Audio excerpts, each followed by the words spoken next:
A moment of reflection after a week of unrest here in Liverpool at the oldest mosque in the UK. Many still feel anxious. Racist riots rocked the country after false claims began spreading online that the perpetrator of a mass stabbing in nearby Southport last month was a Muslim immigrant. Now one word keeps coming up here: just paranoid. Paranoid of whoever I'm with, paranoid around, you know, my train, my commute, even my Uber.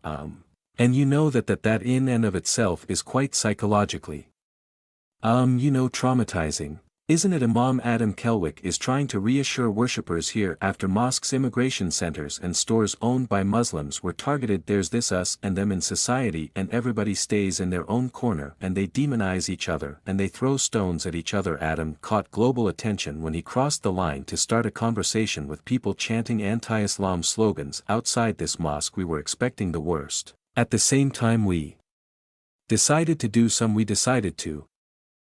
something different. I put a video online saying that we've been told there will be protests outside our mosque tomorrow evening. We just want everybody to know who will be protesting that you are our guests, and we will have food and drink ready for you, and we're willing to listen to what your concerns are. Amid the riots, this Liverpool library was looted, leaving locals outraged. Really disgraceful. I mean, the library, what's that got to do with it? So yeah, I was quite shocked. A moment of reflection after a week of unrest here in Liverpool at the oldest mosque in the UK. Many still feel anxious. Racist riots rocked the country after false claims began spreading online that the perpetrator of a mass stabbing in nearby Southport last month was a Muslim immigrant. Now one word keeps coming up here: just paranoid. Paranoid of whoever I'm with, paranoid around, you know, my train, my commute, even my Uber.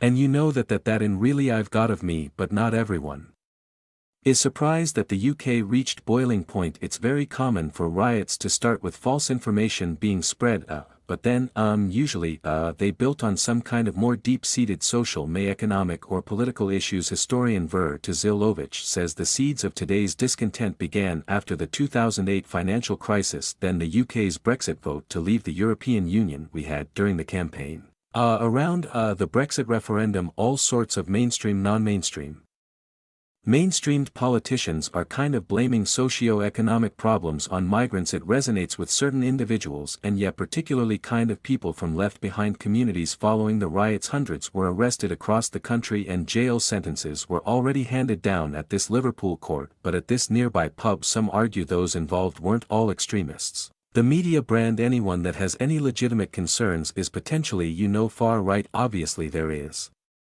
some people that are generally disappointed with the state of the country at the moment, and people need to, in positions of power, I need to listen to these people instead of basically alienating them and branding them as far-right. Alienation is what Adam wants to avoid. He plans to open the mosque up and invite those who attended the riots inside to try and build bridges. The result of all of this chaos over the last week is that my community now is communicating with parts of society who we've